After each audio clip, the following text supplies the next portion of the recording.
হুজুরে পূর্ণ সাল্লাল্লাহু আলাইহি ওয়াসাল্লামের ওফাতের পর থেকে ওনার বংশকে নিয়ে, ওনাকে নিয়ে,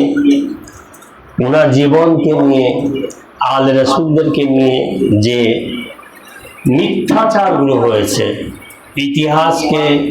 যে বিকৃতি করা হয়েছে এবং যেভাবে ওনাকে আমাদের কাছে তুলে ধরা হয়েছে, এটা আমরা অনেকেই জানি না সত্য ঘটনাগুলি। তো যেহেতু আপনাদের দোয়ার বদৌলতে কিছু কিতাব পড়ার সৌভাগ্য হয়েছিল, এখনো লেখাপড়া করি, এখনো শিখি, সেখান থেকে আমাদের সমাজে আমরা যেটা জানি,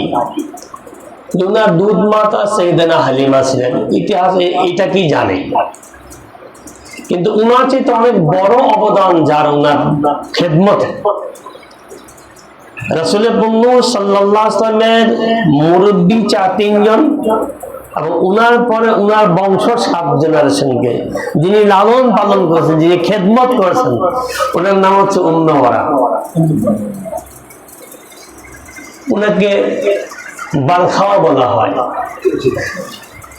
যাকে রাসূলের পূর্ণ সাল্লাল্লাহু আলাইহি ওয়াসাল্লাম নিজের জবানে উনার দ্বিতীয় আম্মা বলতেন।